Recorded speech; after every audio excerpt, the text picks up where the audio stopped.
গুপ্ত রাজনীতি থেকে বের হয়ে প্রকাশ্যে রাজনীতি করুক। সে প্রকাশ্যে রাজনীতি তারা আসলে আমরাই তাদেরকে সাদরে গ্রহণ করে নেব। তাদের যারা আছে শিবির তারা সেটাকে তাদের নিজের পরিচয়, নিজে গর্ব করে পরিচয় দিবে যে আমি শিবির।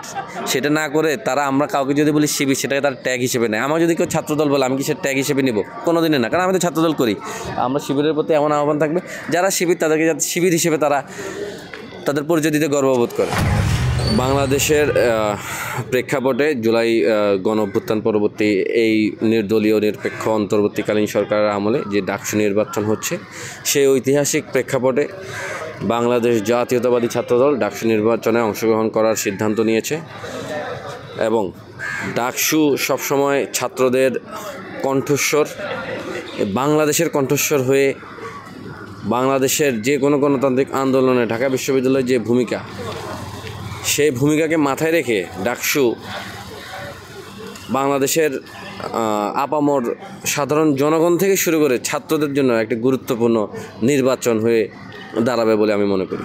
প্রতিদ্বন্দ্বিতা শুধু ছাত্র শিবির না, প্রতিযোগিতা থাকবে নির্বাচনে। প্রতিদ্বন্দ্বী এখানে বাকছাস আছে, বাংলাদেশ ইসলামিক ছাত্র শিবির আছে, বামজোট আছে, স্বতন্ত্র প্রার্থীরা আছেন, সবাই প্রতিদ্বন্দ্বী। কাউকে ছোট করে দেখার কোনো সুযোগ নেই।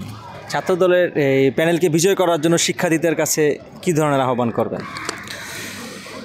বিগত শুধু জুলাই আন্দোলন নয়, বিগত 17 বছর গণতন্ত্র রক্ষার আন্দোলনে বাংলাদেশ জাতীয়তাবাদী ছাত্রদল এজ এ ছাত্র সংগঠন সর্বোচ্চ ভূমিকা রাজপথে রেখে এসেছে।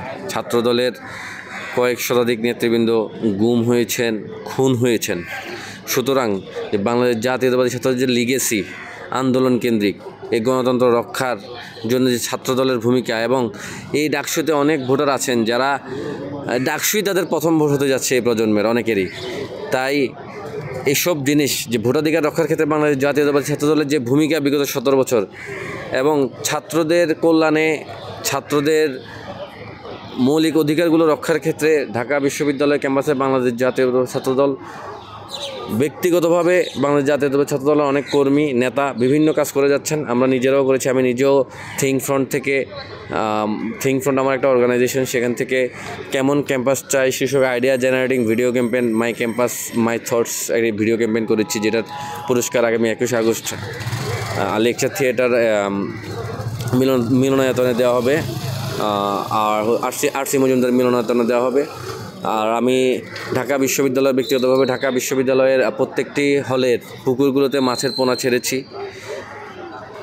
বাংলাদেশ জাতীয়তাবাদী ছাত্রদলের অনেক নেতাকর্মী কমল মেডি এইড থেকে শুরু করে আরও বিভিন্ন জায়গায় বিভিন্ন কাজ করেছে। আমরা যে ছাত্রদের কল্যাণে আমাদের স্টুডেন্ট হিসেবে যতটুকু সামর্থ্য, সেই সামর্থ্যের জায়গা থেকে যা করেছি তাই ছাত্রদের সামনে তুলে ধরবো, এবং ছাত্রদলের বিগত আন্দোলনের যে গৌরবোজ্জ্বল ভূমিকা, সফলতা, সেটিও আমরা ছাত্রদের সামনে তুলে ধরব। জুলাই আন্দোলনে 142 জন ছাত্রদলের শহীদ, অনেকে পঙ্গুত্ব বরণ করেছে। একটি নির্দিষ্ট একটি সিঙ্গেল ছাত্র সংগঠন হিসেবে সবচেয়ে বেশি শহীদ জুলাই আন্দোলনের ছাত্রদলের, কিন্তু আমরা কখনো আন্দোলনের ক্রেডিট নিতে যাইনি। এই আন্দোলন সবার, ছাত্র জনতার সবার, এই আন্দোলন বাংলাদেশের জনগণের, বাংলাদেশের মানুষের। সেই জায়গা থেকে আমরা বাংলাদেশ জাতীয়তাবাদী ছাত্রদলের নেতৃবৃন্দ বিভিন্ন যারা শিক্ষার্থী আছেন, যারা আবাসিক শিক্ষার্থী, যারা অনাবাসিক শিক্ষার্থী, সবার কাছে গিয়ে আমরা আমাদের কাজগুলো, আমাদের আন্দোলনের অংশগুলো, আন্দোলনে আমাদের ভূমিকাগুলো তুলে ধরার চেষ্টা করি। সম্ভবত 90-এর ঢাকা ভার্সিটির পরিবেশ পরিষদ যে সংগঠনটি আছে শিবিরের কার্যক্রম নিষিদ্ধ করেছিল। সেখানে শিবির এবার ডাকসু নির্বাচনে অংশগ্রহণ করছে প্রকাশ্যে, হ্যাঁ, এবং তাদের দলীয় ব্যানারে। সেটাকে আপনারা সাধারণ ছাত্ররা কীভাবে দেখছে এই বিষয়টা? আমরা বরাবরই শিবির সহ অন্য যে সকল ছাত্র সংগঠন আছে তাদের মতামতের প্রতি আমরা সবসময় শ্রদ্ধা জানাই, সম্মান জানাই, কিন্তু আমরা তাদেরকে সবসময় তাদের যে রাজনীতির ধারা, গুপ্ত রাজনীতি, সেটি আমরা তাদেরকে সবসময় বলেছি গুপ্ত রাজনীতি থেকে বের হয়ে প্রকাশ্যে রাজনীতি করুক।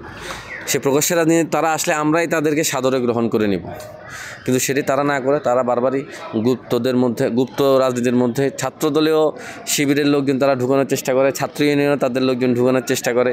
সুতরাং তাদেরকে বলবো, তাদের যারা আছে শিবির তারা সেটাকে তাদের নিজের পরিচয়, নিজে গর্ব করে পরিচয় দিবে যে আমি শিবির।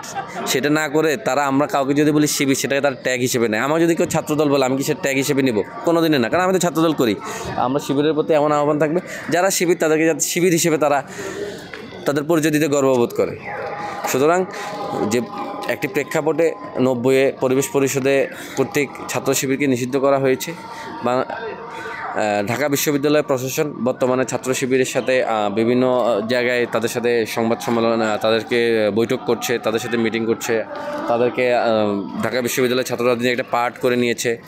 তারপরে বিভিন্ন ডাকসু কেন্দ্রিক, তারপর যে কোনো ঢাকা বিশ্ববিদ্যালয় কেন্দ্রিক যেসব সকল ছাত্র সংগঠন সাথে মিটিংয়ের সব জায়গায় তারা শিবিরকে আমন্ত্রণ জানাচ্ছে এবং শিবিরকে কেন্দ্র করে অনেক ছাত্র সংগঠন সেসব মিটিং বয়কটও করছে অনেক সময়। সুতরাং এটি সম্পূর্ণ ঢাকা বিশ্ববিদ্যালয় প্রশাসনের এখতিয়ার। তারা শিবিরকে এবং ঢাকা বিশ্ববিদ্যালয়ের ছাত্ররা সিদ্ধান্ত নেবে যে শিবির কি ঢাকা বিশ্ববিদ্যালয় রাজনীতি করতে পারবে কি পারবে না। তারা কি প্রকাশ্যে রাজনীতি যদি করতে আসে, জাতীয়তাবাদী ছাত্রদল তাদেরকে সদরে গ্রহণ করবে, আর যদি তারা গুপ্ত রাজনীতির ধারায় অব্যাহত থাকে শুধু জাতীয়তাবাদী ছাত্রদল নয়, সাধারণ ছাত্ররাও তাদের বয়কট করবে।